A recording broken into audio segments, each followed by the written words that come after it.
It is the WAVE, 97.9 WHAV, and in the studio with me is Noah Berger, the administrator for MeVa Transit. So, Noah, no back road, cycling for the MeVa Transit buses. You could probably do the mini MeVas up on those mountain trails. Well, I mean, we go, and I thought, I'm always prepared for some random, off the wall comment to start off with. I thought with the promo I was done with it, so I wasn't prepared. But I think our mini MeVa goes, all over the Merrimack Valley, but so does our fixed route bus. Yeah, the mini MeVas, and that's something you and I haven't really talked about. Well, we do it occasionally, but those are the non-fixed route buses. So those are the people that need transportation, but the bus doesn't go by their place. Right. I mean, I think the mini MeVa is a very important, fabulous service that we provide. It's called demand response, where you schedule in advance. It picks you up at where you're starting. Could be your home, could be where you work, where you're shopping, and take you where you want to go. So it's a great supplementary service. I think one of the things we've worked with is to try to view all of our services as a family of services. So rather than I'm only taking the fixed route, I'm only taking the demand response, where it makes sense, you can mix and match a little bit to optimize your service. Yeah. You just have to give it some thought ahead of time, and then you're good to go. Absolutely. And when I hate to do this, but I'm going to call you out on something. Oh no. And I as I was coming in here, I chanced to run into your previous guest, and I caught the end of Judy. And fabulous program. I have nothing but support.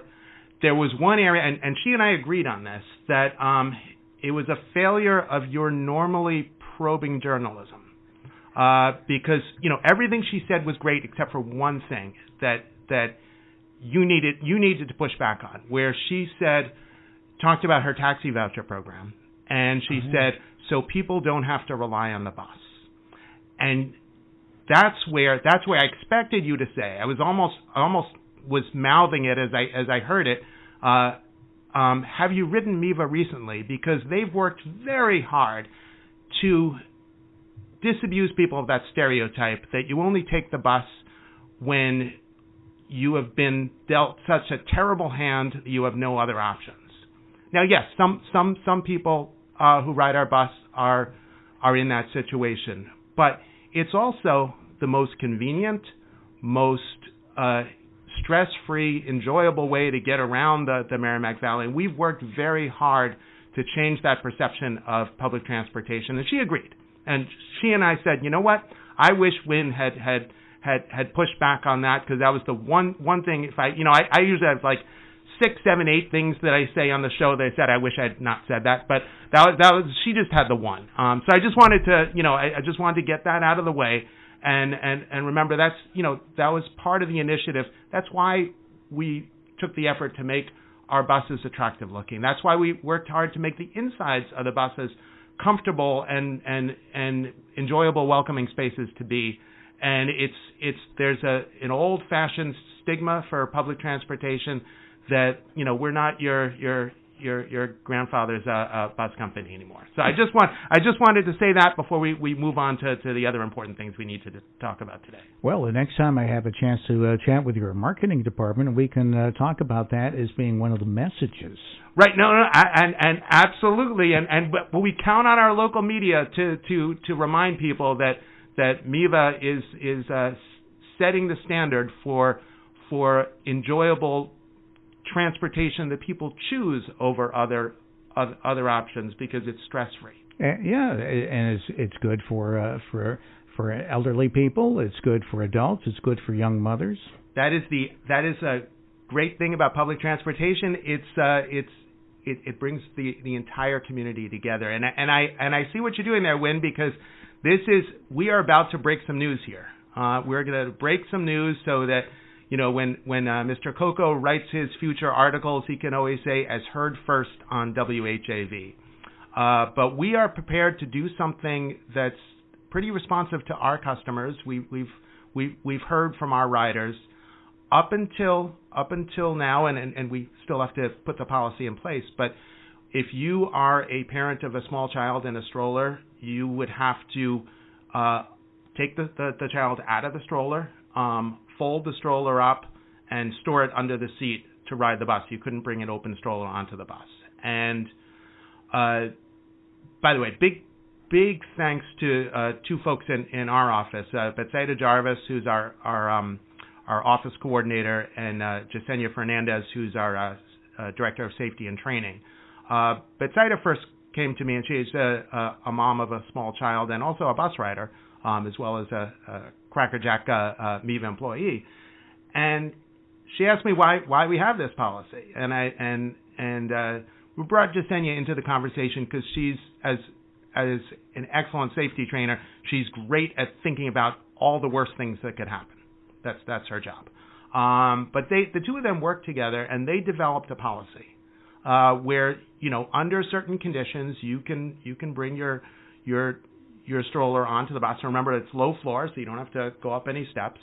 And so provided you put the brake on, you hold the stroller, the driver can see that the baby or toddler when you get on. So I know what you're thinking. When you're thinking you want to sneak your dog Remy into the bus in a stroller, and that's not allowed.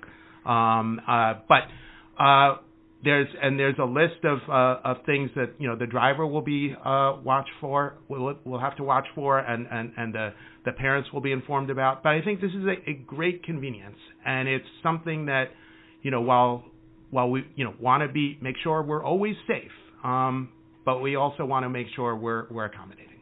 So this would be good for all hours of bus operation? Yeah, this would be good for all. Now, the only thing is obviously the first priority for the wheelchair slots is to people using a mobility device, obviously. So if you have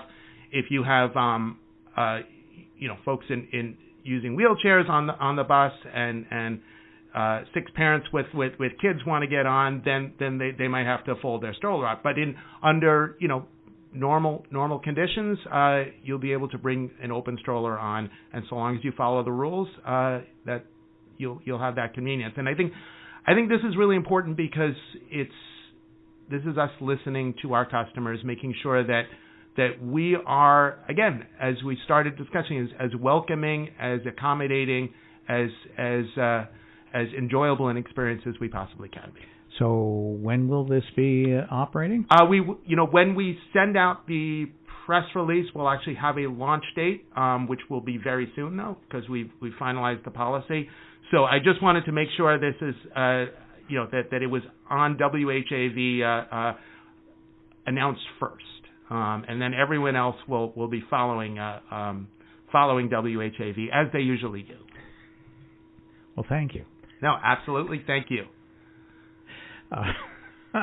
All right. Well, Noah, I want to thank you, and I know that you have a personal appearance that you're going to be making later on today. That's right. We will no doubt see you again at the Haverhill Rotary Club. It's actually a great experience because as you recall, we Neo, our deputy, and I made a presentation just over 2 years ago. 2 years ago. 2 years ago. Yeah, and it's nice to return to the same venues because you can look at all the things that you said you were going to do and say, and say, wow, we actually did accomplish a lot of these things that we were talking about as aspirational, and now they're in practice. So that's I always like those opportunities, so long as we actually did deliver. And if we didn't deliver, then I'll avoid those invitations at all costs. But so far I haven't had to do that. And by the way, thinking of just speaking about deliverables, we have a new schedule coming out in April, so that'll be April 6th for routes that don't run on Sunday. That's April 7th.